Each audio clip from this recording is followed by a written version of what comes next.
কবিতা পড়ার প্রহর এসেছে রাতের নির্জনে, জোনাকির আলো নেভে আর জলে শাল মহুয়ার বনে। ফুল ফোটে ফুল ঝরে, কত অজস্র গান এবং নেশা জাগানিয়া কণ্ঠ।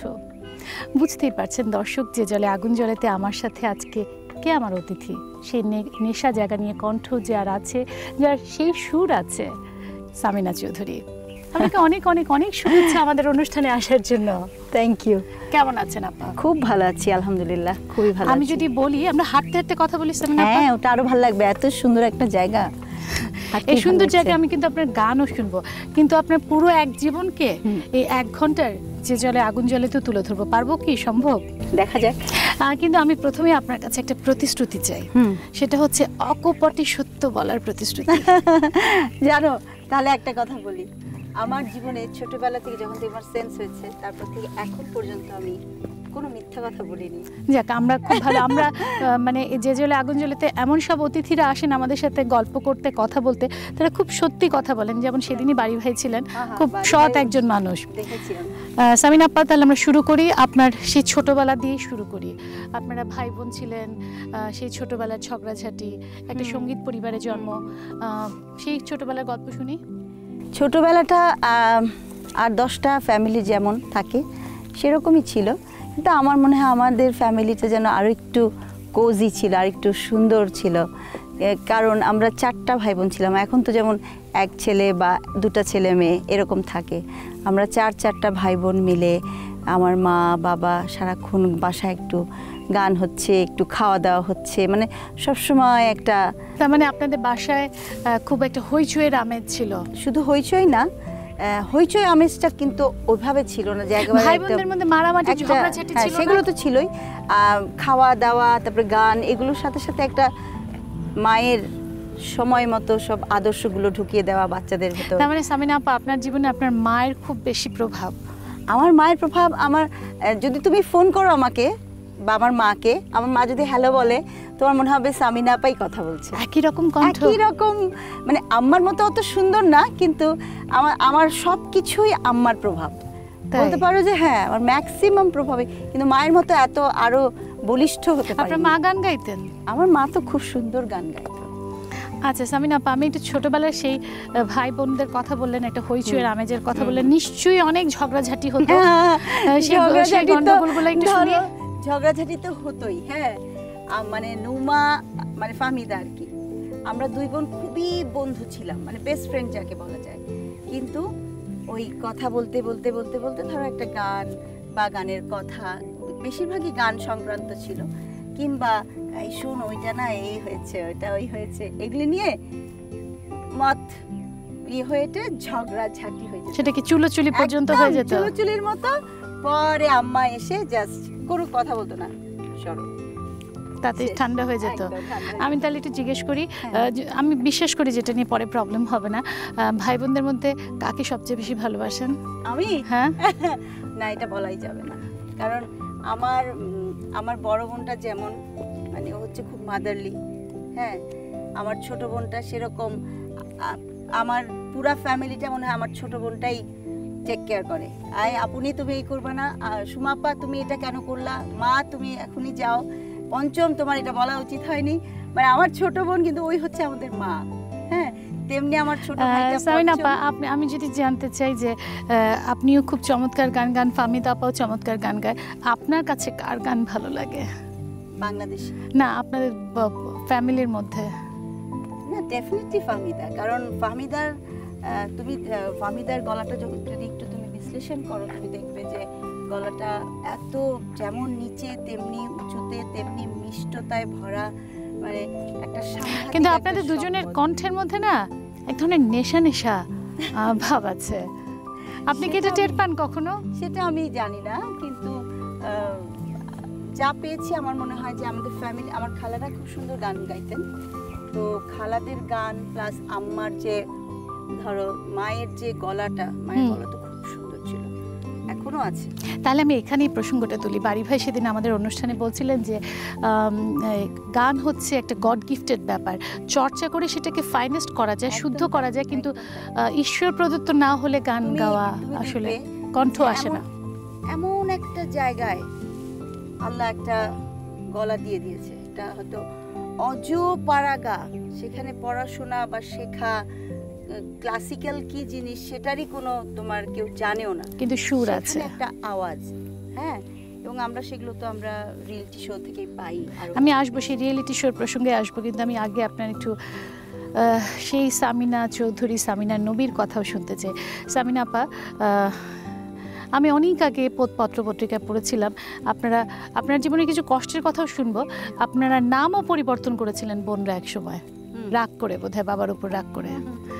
একটু শুনি না, মানে থাকে না কিছু দুঃখ সুখ মিলেই তো মানুষ আসলে, পাওয়া না পাওয়া কিংবা জীবনের অনেকগুলো কি বলবো ওগুলাকে, চরম কিছু সত্য সমস্যার সম্মুখীন আল্লাহ করেই দেয়, যে দেখি এটা কতটুকু আমি পাশ করতে পারি। হ্যাঁ, তো সেরকম একটা সময় এসেছিল আমাদেরও।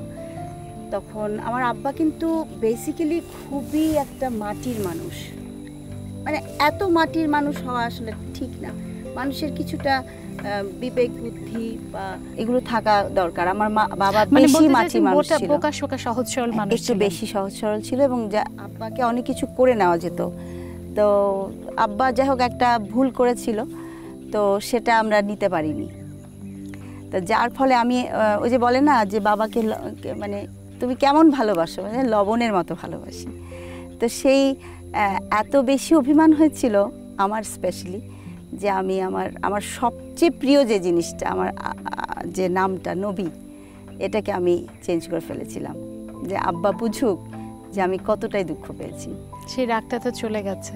না না, ডেফিনেটলি সেটা কি আর থাকে, কিন্তু ওই বারবার নাম চেঞ্জ করা বা মানুষকে দেখানো ওই জিনিসটাও আমার ভিতরে আর কাজ করেনি, যে আবার নবী হব, আবার এই হব, তো মানুষ কি ভাববে, কিংবা আমি বা নিজেকে কি ভাব। সেই সময় মায়ের যে কষ্টটা ছিল, আপনি তো পাশে ছিলেন। হ্যাঁ, আমি ছিলাম আমার মায়ের পাশে, আমরা সবাই ছিলাম, কিন্তু পরবর্তীতে ফাহমিদা আবার নবী হয়ে গেল, কারণ আসলে বাবার প্রতি ভালোবাসাটা তো ওটা তো শেষ হবার না, তাই না?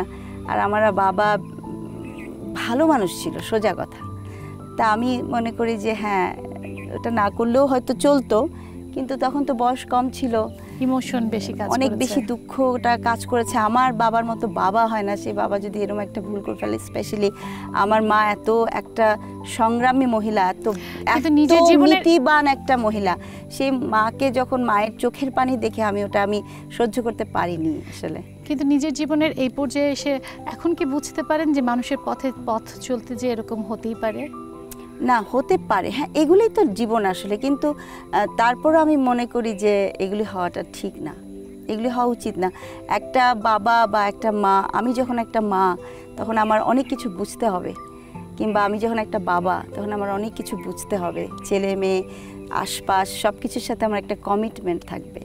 হ্যাঁ, আমি সামিনা চৌধুরীর আরও ব্যক্তি জীবন নিয়ে গল্প করব, কিন্তু আমাকে একটা বিরতি নিতে হবে। তার আগে আমি যদি একটু সঙ্গীতের মধ্যে, গানের মধ্যেও ঢুকে যাই, সেই যে নতুন করিতে পথ চলা, সেটা দিয়ে আপনার শুরু হলো বাইরের পৃথিবীর কাছে নিজেকে তুলে ধরা। হ্যাঁ, সেটা তো একটা পার্ট।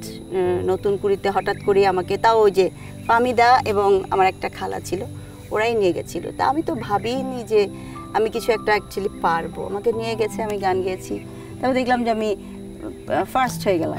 সামিনা আপা, আপনার মনে হয় না যে আপনার জীবনে মানুষ কত কষ্ট করে এই মিউজিক ইন্ডাস্ট্রিতে ঢুকে আপনি না চাইতে অনেক বেশি পেয়ে গেছেন? আমি না চাইতে বেশি বলবো না, আমি না চাইতে সব পেয়ে গেছি, সব, মানে শুকর আলহামদুলিল্লাহ।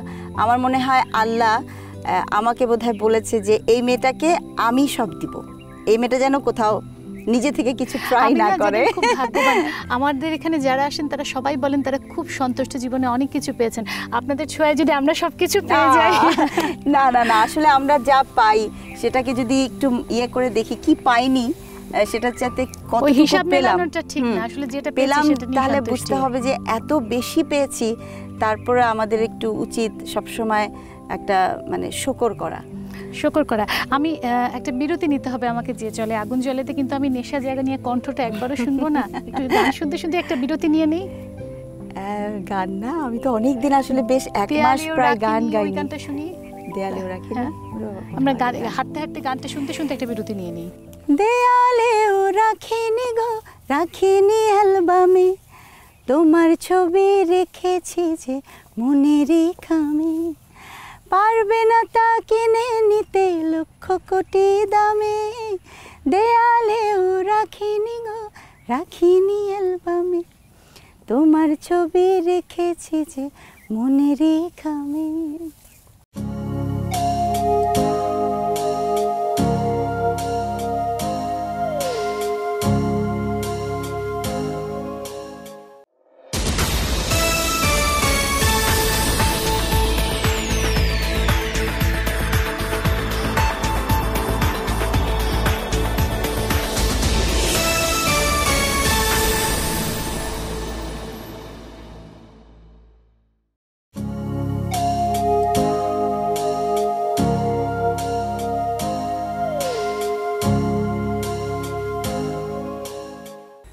একবার যদি কেউ ভালোবাসতো, আমার নয়ন দুটি জলে ভাসতো আর ভালোবাসতো। আমার কথায় আসলে কবিতার মতো হয়ে যাচ্ছে। যিনি এটাতে সুর দিতে পারবেন, কণ্ঠ দিতে পারবেন এবং নেশা তৈরি করে দিতে পারবেন আমাদের মধ্যে, তিনি আছেন সামিনা চৌধুরী। আমার সাথে উঁচু নিচু জায়গায় দাঁড়িয়ে আছি, মাথায় মাথায় ফুল দিতে না, এগুলোর জন্য ব্যস্ত। ফুলটা তো দেই সবসময়, ইদানিং কি যেন একটা মানে আমার একটু অন্যরকম ভাবে আসলে জীবনযাপনের পদ্ধতি, জীবনযাপনটা আসলে যেভাবে যখন যেরকম আমার মনটা চায় সেভাবে আমি করি।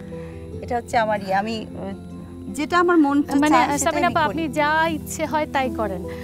আপনার জীবনে চলার পথেও কি তাই হয়েছে? জীবনে চলার পথে না, তাই বলে আমি যেটা খুশি বলতে তুমি মনে করো না, হাতে রাখবেন। হ্যাঁ, তুমি কি মনে করো না যে আমি যা খুশি তাই করি? হ্যাঁ, যেটা ভালো, যেটা মন দিয়ে চলেন, আবেগ দিয়ে চলেন, আবেগ প্লাস যেটা হওয়া উচিত সেটাই আমি করি। আচ্ছা, আমি আপনার জীবন নিয়ে আরও গল্প করবো, তার আগে একটু, যেহেতু সঙ্গীতের মানুষ, একটু সঙ্গীতের মধ্যেও ঢুকতে চাই। সামিনা আপা, ওই যে একবার আপনার একটা ইন্টারভিউতে আমি পড়েছিলাম, আপনি বলেছিলেন যে আগেকার গানগুলো হতো হৃদয় দিয়ে, এখন যে গানগুলো হয় তাতে 2-3টি সুরের খেলা চলে, বেশি সহজ সুর হয়ে যায়। এত সহজ সুর আপনার ভালো লাগে না? হ্যাঁ, সহজ সুর হয়ে যায় কেমন যেন, ধরো মুখটা হলো তো, মুখটা হয়ে অন্তরাটাতে একই সুর 4টা লাইন হয়ে গেল, তারপরে আবার ব্রিজ লাইনে মুখের অন্তরা হয়ে গেল, মানে কোনো সেখানে তোমার স্কোপটা নাই যে তুমি যে একটা কণ্ঠ বা একটা কাজের অধিকারী, তোমাকে একটা কাজ, তুমি একটা শক্ত কাজ না করলে তুমি কিভাবে বুঝবো, প্রমাণ করবা যে তুমি একটা ভালো সাংবাদিক বা একটা ভালো রিপোর্টার বা একটা ভালো উপস্থাপিকা, সেরকম আর কি। তো কাজ করার ইয়েটা কম যেন পাই আমি, মানে কাজের ধরন, ভ্যারিয়েশন আপনি কম বলছেন। ভ্যারিয়েশনটা আমি আরো চাই, আরো সুরের আরো কিছু চাই আমি। আচ্ছা, আমি আর একটা বিষয় একটু জানতে চাচ্ছি। আপনি যেহেতু অনেক অনুষ্ঠানের বিচারক ছিলেন, রিয়েলিটি শোগুলো, সেই রিয়েলিটি শোগুলো নিয়ে নানা রকম প্রশ্ন উঠে, আসলে কি রিয়েলিটি শো থেকে ভালো কণ্ঠশিল্পী আপনারা পান? অবশ্যই পাই, পাওয়া তো যায়, কিন্তু তারা টিকে থাকতে পারছে না কেন আপা? এখন সেটা ধরো একটা স্কুলে ছাত্রছাত্রী পড়ানো হয়, হ্যাঁ, তারপরে তারা কীরকম পরীক্ষা দেবে, তারা কতটুকু সিরিয়াস থাকবে, তারপরে তারা পাশ করে বেরিয়ে যায়, বের হওয়ার পরে তার টিচারদের দায়িত্ব থাকে না, মানে ফার্স্ট সেকেন্ড হলেই যে সে জীবনে উন্নতি করবে বা ভালো কিছু করবে সেরকম আর কি তাদের দায়িত্ব। হ্যাঁ, সেরকম ছেলেমেয়েগুলো তো ধর রিয়েলিটি শোতে আসছে, তাদের একটা প্ল্যাটফর্ম দরকার, তাদেরকে কেউ চিনতো না, সেটা তারা তাদের গলাটাকে তারা শোনাতে পারছে, তারপরে তারা বেরিয়ে যাচ্ছে। হ্যাঁ, বের হওয়ার পরে তারপরে তাদের দায়িত্ব যে তারা কিভাবে নিজেদেরকে এস্টাবলিশ করবে। এস্টাবলিশ বলতে শুধু 24 ঘন্টা তোমার লবিং করলে তো হবে না। আচ্ছা, আমি যতটুকু জানি লবিংটাই কিন্তু এস্টাবলিশমেন্ট না, নিজের কণ্ঠকে সাধনা করা। আমি আরেকটা বিষয় একটু বলতে যাচ্ছি সামিনা আপা, আমি যতদূর জানি যে কণ্ঠ নিয়ে সামিনা চৌধুরী এসেছিলেন মিউজিক ইন্ডাস্ট্রিতে, না চাইতে জীবনে সব কিছু পেয়ে গেছিলেন, সেই সামিনা চৌধুরীকে প্রায় 10 বছর ইন্ডাস্ট্রি থেকে দূরে থাকতে হয়েছিল। প্রায় 10 বছর না, আরও বেশি বলতে পারো। দূরে মানে কি, এটা তো এখনো আমাকে নিয়ে অনেক পলিটিক্স চলে, এগুলোকে পলিটিক্স বলে, বুঝছো? মানে আমি না ঘটনাটা জানতে চাই আপা, আমি একটু নেই আমার আপনাকে দেখি একটু লোক। আচ্ছা, এত সুন্দর কি করে সামিয়া বলো তুমি? কি সুন্দর না, এখানে প্রতিটা জিনিস দেখো কি অদ্ভুত সুন্দর, মনে হবে কিছুই নেই। এই যে এটার মধ্যে যে ডটগুলি, হ্যাঁ, কিন্তু পাতাগুলো- মুশকিল কি আপা জানেন, এই সৌন্দর্যের মধ্যে আমি নানা পাগল রকম হয়ে যাই। রাজনীতি থাকে, যে চক্রান্তের কথা আপনি বললেন। আমরা একটু শুনি, আমাদের সময় খুব কম, 1 আসলে- ঘন্টায় আপনাকে হ্যাঁ। আপনার জীবনকে বন্দি করব। কোন সব ভুলে রাজনীতির গেছি আসলে। কোন রাজনীতির আর ভালো কারণে? লাগে না। ভালো তো, ভুলে যে সামনে এগোনো ভালো, কিন্তু আমাদের দর্শকরা যে জানতে চায় যে কেন সামিনা চৌধুরী 10 আসলে বছরের এই- বেশি এই সময় ধরে ছিল জিনিসগুলো বাইরে। বলে বোঝানো যাবে না। কারণ আমি একটু চুপচাপ ছিলাম, আমি যেটা সত্য সেটাই বলে দিতাম, হ্যাঁ। কিংবা আমি হয়তো বলতাম যে বাংলাদেশে এত ভালো ভালো সুরকার আছেন, তো অনেক ডিরেক্টর প্রডিউসার ওনারা চাইতেন ইন্ডিয়ান গানগুলোর কপি করতে, কি দরকার এটা। এটা বোধহয় ওরা ভুল বুঝছিল আমাকে, এবং আমাকে আপনাকে তারপরে ডাকা হতো না? না, আমাকে তারা ডাকতো খুব ইয়ে করে। আর তাছাড়া তখন কিছু শিল্পী ছিলেন, হ্যাঁ, আমি শিল্পীদের নামগুলো জানি, তারা মানে বলেই দিয়েছিলেন যে সামিনাকে যেন না নেওয়া হয়। তারা তখন প্রভাবশালী ছিলেন। তো আমি তো তখন এগুলো বুঝতাম না। It's fine. তারা অনেক প্রভাবশালী ছিলেন, সেজন্য আপনি হ্যাঁ, হতে পারে। যাক, তো আপনি ফিরে কিন্তু এসেছেন। আমি মনে করি যে মাঝে মাঝে আমার কিন্তু অভিমান হতো, কিন্তু- সামিনা আপা, আপনার দুঃখ হয় না যে নকল প্রবণতা বা যে কারণে আপনাকে সরিয়ে রাখা হয়েছিল সেটি এখনো স্টিল আছে? ওটাই বলছি যে মাঝে মাঝে অভিমান যে হতো না তা না, আমিও তো মানুষ, হ্যাঁ।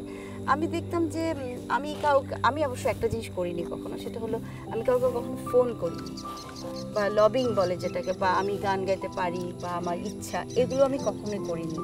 এটা হয়তো আমার দোষ হতে পারে, হ্যাঁ। তো আমি খুব মাঝে মাঝে একটু দোষ না। অভিমান করতাম। তা আমাকে অনেক যারা আমাকে ভালোবাসে তারা আমাকে বোঝাতো যে দেখ, এতটুকু বয়সে শুরু থেকে তুই যে সম্মান এবং ভালোবাসা পেয়েছিস মানুষের, সেটা কজন পায়। এভাবে আমাকে বোঝাতো, আমি বুঝতাম, কিন্তু এটাও বুঝতাম যে পলিটিক্স তো চলছেই, হ্যাঁ। সেই পলিটিক্স কি এখন আছে? সেই পলিটিক্স কি এখন আছে? ডেফিনেটলি এখনো আছে। এখন আমি বুঝতে পারি, তখন বুঝতে পারতাম না। তখন কিন্তু যারা এখন আর সেটাকে আমি কিছু মনে করি না, গুরুত্ব দেন না, কারণ আপনি না, প্রশ্নই ওঠে ইতিমধ্যে না। প্রতিষ্ঠিত হয়েছেন আপা। এখন যদি জুনিয়র শিল্পীরা এসে বলে, যারা নতুন এসছে এই ইন্ডাস্ট্রিতে, তারা যদি এসে বলে যে আপনারা এরকম তাদের উপর বাধা তৈরি করছেন? আমি ওদের মধ্যে পড়বো না, কারণ আমি তো জানি না পলিটিক্স কাকে বলে। আর আমি কখনো, শুনো সামি, তোমাকে একটা কথা বলি আজকে, আমার দরজা দিয়ে ম্যাক্সিমাম যারা এখন শিল্পী প্রতিষ্ঠিত, তারা আমার দরজা দিয়ে ঢুকেছে, আমি কারো দরজা দিয়ে ঢুকিনি।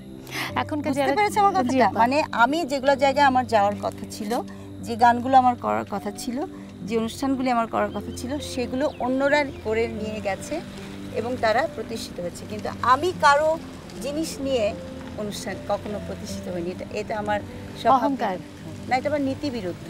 কারণ এগুলো সব উপর থেকে আসে, তো আল্লাহ আমাকে যা দিচ্ছে এটাতেই তো আমি শেষ করতে পারছি না।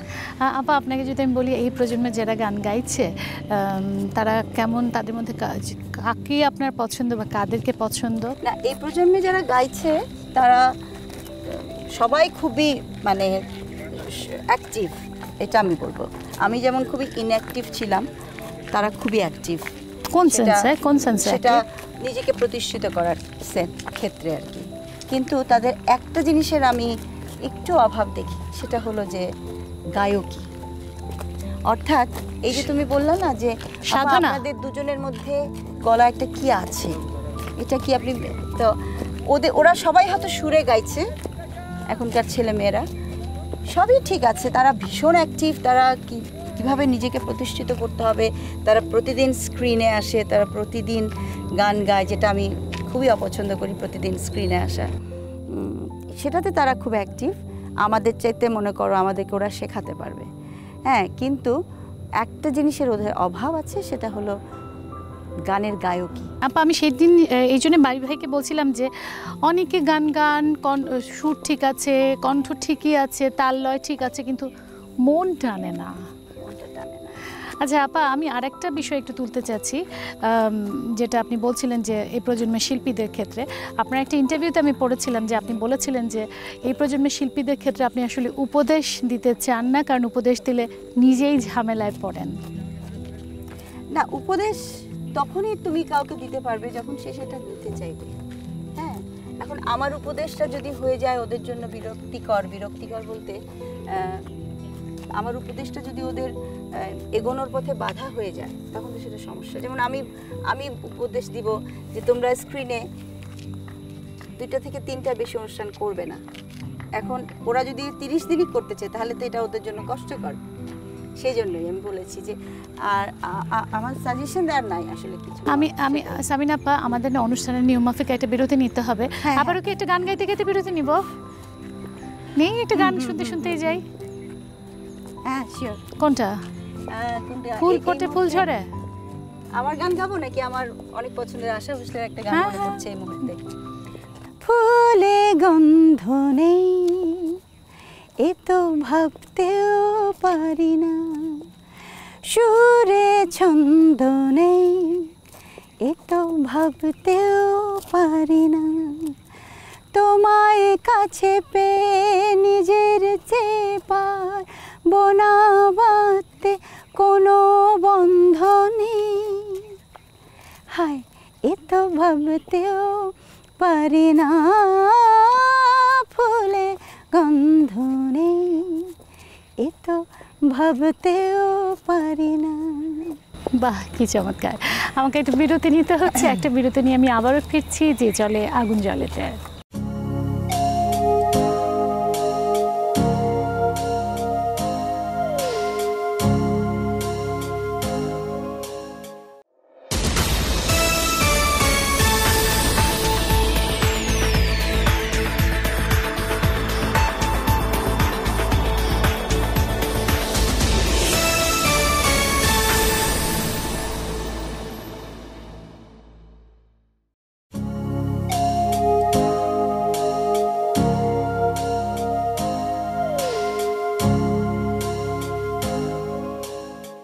যে জলে আগুন জ্বালাতে আছে আমি সামিয়া রহমান, এবং আমার সাথে আছেন এক নেশা জাগা নিয়ে কণ্ঠ সামিনা চৌধুরী। না না আপা, আমি কিন্তু আপনার গান ভীষণ পছন্দ করি। আপনার ফাহমিদা আপার গান শুনলে কেমন যেন একটা মাতাল মাতাল ভাব চলে আসে, মানে মদ না খেয়ে মাতাল। আচ্ছা সামিনা আপা, যেটি বলছিলাম শুরুতে, তারপরে মাঝখানে আমরা একটু সঙ্গীতের মধ্যে চলে আসলাম, নানা রকম আপনার জীবনের চড়াই উতরাইয়ের গল্প শুনলাম, পলিটিক্সের গল্প শুনলাম। এবার একটু আবার সেই সামিনার কাছে চলে যাই, যে সামিনার প্রেম, বিয়ে, ভালোবাসা, বিচ্ছেদ সব আছে জীবনে। শুনি না, এই তো আমি সব কিছুকেই মনে করি যে আসলে জীবনটা তো একটা, তোমাকে কি বলবো, আমি এখন যেটা মনে করি আল্লাহ আমাদেরকে পাঠায় কিছু কাজকর্ম করে আবার চলে যেতে হয়, এই হচ্ছে কাজ। মাঝখানে কিছু ভালো কাজ, খারাপ কাজ, এবং মানুষের জীবনে ভুল হবেই, এটা অবধারিত সত্য। কারণ ভুল করে সেটাকে মাফ চাওয়াটা হচ্ছে আল্লাহর পছন্দ। আপনার কি মনে হয় আপা, আমার যদি এভাবে আসলে ব্যক্তিগত প্রশ্ন করা উচিত না, তারপর আমি জানতে চাচ্ছি কি মনে হয় যে আপনার জীবনের যে চড়াই উতরাই বা কখনো খানাখন্দে পড়ে যাওয়ার ব্যাপারগুলো এসছে বা কষ্ট দুঃখ এসছে, সেটার জন্য কি আপনার নিজের কাজ দায়ী ছিল নাকি আসলে জীবনে এরকম ঘটেই? না, আমি আমার জানা মতে আমি কোনো লোভে পড়ে বা কোনো কিছু করে কোনো কিছু হাসিল করার জন্য কোনো অন্যায় করিনি, এটা আমি জানি। কারণ আমি কখনো অন্যায় করিনি জীবনে। কিন্তু মানুষের চড়াই উতরাইতে অনেক কিছু হয়তো ডিসিশন না, সিদ্ধান্ত ভুল হতেই পারে, সিদ্ধান্ত না, মানুষের এটা একটা আল্লাহর পরীক্ষা আসলে, যে তুমি কতটুকু নিতে পারো, কতটুকু কষ্ট তুমি নিতে পারো। এবং সেই কষ্টগুলো আমি নিয়েছি, নেওয়ার পরে আমি খুব সিদ্ধান্ত নিয়েছি, অনেক চিন্তা ভাবনা করে সিদ্ধান্ত নিয়েছি। এবং আমি জানি যে এটার জন্য অনেক কথাও শুনতে হতে পারে, অনেক কিছু হতে পারে, হ্যাঁ, তারপরও যেটা ভালো, যেটা ঠিক, সেই কাজটা আমি করেছি। সামিনা আপা, আপনি কি এখন মনে করেন যে আপনার জীবনে যা কিছু ঘটে গেছে, ভালো বা খারাপ, আপনার কোনো অনুশোচনা নেই এবং আপনি খুবই হ্যাপি? না, আমি হ্যাপি, ওই যে বললাম না, হ্যাপিনেসের জন্য কিছু করাটা কিন্তু ঠিক হবে না। আজকে আমি এই কাজটা করলে তো আমি অনেক কিছু পেতে পারি, আমি হ্যাপি থাকবো, কিন্তু এটা আমাকে অ্যাকচুয়ালি কতটুকু এটা নেয় বা এটা সঠিক, সেটা আমাকে চিন্তা করতে হবে। আমি হ্যাপি না, আমার চড়াই উতরাই জীবনে দুঃখ কষ্ট সবই তো হচ্ছে। যেমন আব্বার নামটা আমি চেঞ্জ করেছি, হ্যাঁ, তাতে কি আমি কষ্ট পাইনি? বা মানুষ আমাকে অনেক কথা বলেনি, কীরকম মেয়ে, এই কথাগুলো কি আমাকে শুনতে হয়নি? শুনতে তো হয়েছে। এখন আপনার দুটো সব কিছুই আছে, দুঃখও হয়েছে যে হ্যাঁ আব্বাকে এভাবে কষ্টটা না দিলেই পারতাম, কিন্তু যেটুকু করেছি আমি বুঝে করেছি। এরকম আরও জীবনে অনেক স্টেজ আছে যেগুলো আমি জানি যে এগুলো না করলেও ভালো, করলেও ভালো, এবং মানুষ অনেক কথা বলেছে, বলবে, কিন্তু আমি জানি আমি কেন কি করেছি, এবং এটা নিয়ে আমি আমি আমি চলছি। যদি কোনো ভুল হয়ে থাকে আল্লাহ আমাকে মাফ করে দিন। সামিনা আপা, আপনার এখন এক ছেলে এক মেয়ে আছে, এবং তাদেরকে নিয়ে আপনার অনেক জায়গায় অনেক কথা শুনেছি, তারা আপনাকে খুব মিস করে, বাইরে গান গাইতে গেলেও মিস করে, এবং আপনি কি তারাও কি সঙ্গীতে আপনার মতো ইনভলভ হয়েছে? আমার মেয়েটা গান গাইতে পারে, গায়, ছেলেটাও গাইতে পারে, কিন্তু ওর মানে আমার মা, ওদের নানি ওদেরকে গান গাইতে দেয়। কেন দেয় না? কারণ আম্মা বলে যে মা এই লাইনটা পছন্দ করে না, এই লাইনটা পছন্দ করে না, স্পেশালি বাংলাদেশে। হ্যাঁ, এই যে এত কিছু এগুলি পছন্দ করে না। মা বলে যে না, জীবন সুন্দর করো, তোমার বাবা গান করেছে, তোমরাও গান করছো, আমার পছন্দ না, আমার মেয়ে নাতনি গান করুক, আমি চাই না। কিন্তু আমি চাই আমার মেয়ের গলাটা সে যদি মানে একটু ঠিকঠাক করতে হবে, করার পরে কোনো প্রফেশনালি না, বাট আমার মেয়ে গানটাকে ধরে রাখুক। মানে আত্মসন্তুষ্টির জন্য গান গাইবে তারা, কিন্তু প্রফেশনালি গান গাওয়াটা কোনো পছন্দ করছেন না। আমরা গান গাই সেটা ঠিক আছে, কিন্তু গানটা যখনই তোমার লোভের পর্যায়ে চলে যাবে বা নেশার পর্যায়ে চলে যাবে, টাকার জন্য, টাকার ব্যাপারে চলে যাবে, তখনই সেটা কিন্তু অসুন্দর হয়ে যাবে। আমি জানি না সামিনা আপা কি বলবেন, দর্শক জানেন কিনা জানি না, সামিনা আপার জীবনে একটা পরিবর্তন এসছে, মানসিক দিক দিয়ে পরিবর্তন এসছে, তাই না সামিনা আপা? আমরা যেটা শুরুতে আমি আসলে ছোটবেলা থেকে হজটা করে আসার পর থেকে, বিশেষ করে হজ করে আসার পরে, হ্যাঁ, যেমন আমি ছোটবেলা থেকে এইরকমই একটু ইন্ট্রোভার্ট টাইপের, এবং আমি প্রতিটা জিনিস নিয়ে অনেক ভাবি, অনেক চিন্তা করি আর কি, যেটা কেন হলো। আমার যখন 7 বছর বয়স, আমি একদিন আম্মাকে বলছি যে আম্মা, আচ্ছা আমাদেরকে তো আল্লাহ বানিয়েছে, আল্লাহকে কে বানালো? এই যে আমার মনের মধ্যে একটা চিন্তা ঢুকলো, বিশ্বাস করো, এবং আমি না মাথা টাথা আমার খারাপ হয়ে গেছে, আমি পুরো অসুস্থ হয়ে গেছি। পরে আমার মা দেখলো আমার মেয়ে তো অসুস্থ হয়ে যাচ্ছে, বলছি শোনো মা, এটা নিয়ে না চিন্তা করতে হয় না। আর আম্মা যেটা বলতো ওটা আমার কাছে একেবারে একদম বেদবাক্য। হ্যাঁ, তা মা বললো যে না, তুমি এটা নিয়ে একদমই ভাববে না, কারণ আমি খুব বেশি ভাবতাম। তা আর ছোটোবেলা থেকে আমার অভ্যাস ছিল, আম্মা যেটা আমাকে বলে দিত সেটাই আমি ফলো করতাম। আম্মা যেহেতু বলছে যে ছোটবেলা থেকে যে সদা সত্য কথা বলবে, কখনো মিথ্যা কথা বলিবে না। হ্যাঁ, তারপরে আমাদের হযরত মুহাম্মদ সাল্লাল্লাহু আলাইহি সাল্লামের কথা বলতেন যে উনাকে আলামিন বলা হতো, উনি অনেক কষ্ট সহ্য করেছেন। হ্যাঁ, তারপরে বলা হতো যে এটা করবা না, খারাপ জায়গা মিশবা না। আপনার জীবনে একটা মায়ের প্রভাব অনেক বেশি বুঝতে পারছি সামিনা আপা। জীবনের এই পর্যায়ে এসে যদি আমি জানতে চাই যে আপনার জীবনের সবচেয়ে সুখের স্মৃতি কি, বা সবচেয়ে কষ্টের স্মৃতি কি? কষ্টের কিছু স্মৃতি আছে, সেটা আমরা ইতিমধ্যে জানি, কিন্তু যদি বলি সুখের স্মৃতি কি? আমার সুখের স্মৃতি অনেক আছে। কষ্টের স্মৃতি, সবচেয়ে কষ্টের স্মৃতি হচ্ছে আমার 3rd বেবিটার মৃত্যু। এটা হচ্ছে আমার সারা জীবনের একটা চরম কষ্টের একটা স্মৃতি, যেটা যত দিন যাচ্ছে বাড়ছে, কিন্তু এটাকে আমি প্রশ্রয় দেই না, কারণ আল্লাহ বলেছেন যে কোনো কষ্টেরই বা কোনো কিছুরই দীর্ঘসূত্রিতা ভালো না। কোনো কষ্টকে বারবার তুমি মনে করবে না, হ্যাঁ, এটা করবে না। এটা হচ্ছে আমার সবচেয়ে কষ্টের স্মৃতি। আমার বাবার মৃত্যুটা আমার কষ্টের স্মৃতি, এটা মানে এটা চিন্তা করা যায় না, এটাকে আমি তুলনাই করতে পারি না কিছুর সাথে। আর সুখের অনেক স্মৃতি আছে, প্রতিটা মুহূর্তই আমার সুখের, মানে আমি প্রতিটা মুহূর্তকে এনজয় করি, প্রতিটা মুহূর্ত। আমার সবচেয়ে সুন্দর সময় ছিল যখন আমার বাচ্চাদের স্কুল থেকে আসার টাইমটা হতো, ওটা ছিল আমার সবচেয়ে প্রিয়। হ্যাঁ, আমার ছেলেটা এসে আম্মু করে একটা, এটা সবচেয়ে মানে আমার পছন্দের। যখন নামাজটা পড়তে যাই ওই টাইমটাকে মনে হচ্ছে না যে ওরা কেন বড় হয়ে যাচ্ছে এত দ্রুত? আল্লাহ, তুমি জানো না, আমি তো ফ্রাস্ট্রেটেড হয়ে গেছি পুরা, মানে আমি চিন্তা করতে পারি না যে আমার বাচ্চাগুলো বড়, এবং তারা, আমারও খুব মানে কেমন যেন একটা ফ্রাস্ট্রেশন কাজ করে, এত ছোট ছোট সুইট সুইট বাচ্চাগুলো কেমন করে বড় হয়ে গেল। এটা খুবই আপা আমরা অনুষ্ঠানের একেবারে শেষ পর্যায়ে চলে এসেছি। আপনি বলেছেন আপনার সুখের কথা বলেছেন, দুঃখের কথা বলেছেন। আমি জানি 1 ঘন্টায় সামিনা চৌধুরীর জীবনকে আসলে বন্দি করা সম্ভব নয়, এবং আমি চাইও না আপনি বন্দি হন। আপনার জীবন আরও অনেক দীর্ঘ হোক, আপনি আরও অনেক চমৎকার অসাধারণ সব গান আমাদেরকে উপহার দেন, আমরা সেটাই চাই। এবং সৎ থাকুন, ভালো থাকুন, খুশি থাকুন, সেটা আপনি খুব সন্তুষ্ট একজন মানুষ, এটাই আমরা চাই আসলে। সামিনা আপা, আপনার জীবনের স্বপ্ন কি? অনেক রকমের স্বপ্ন তো আছে, তার মধ্যে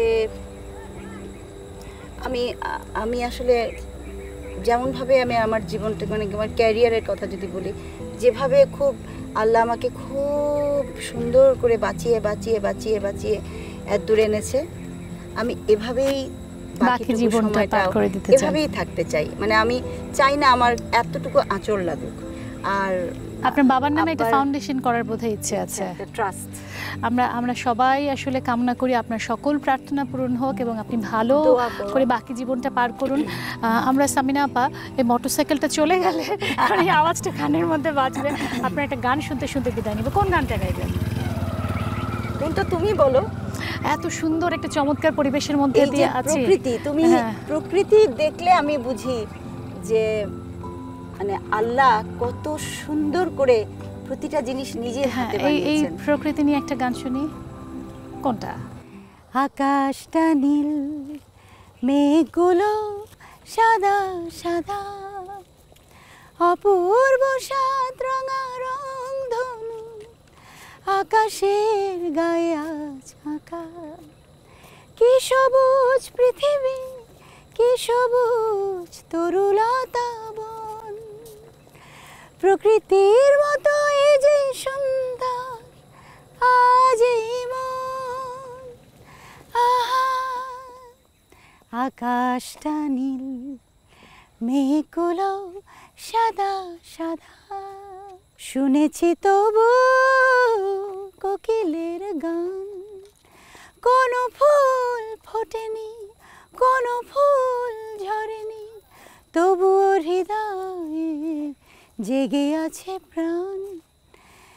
কি সবুজ পৃথিবী, কি সবুজ তরুলতা বন, প্রকৃতির মতো এই যে সুন্দর আজ এই মন। আহা, আকাশটা নীল, মেঘগুলো সাদা সাদা, অপূর্ব সাত রঙা রংধনু আকাশের গায়ে আজ আঁকা। কি সবুজ পৃথিবী, কি সবুজ তরুলতা বন, প্রকৃতির মতো এই যে সুন্দর আজ এই মন। আহা, আকাশটা নীল, মেঘগুলো সাদা সাদা।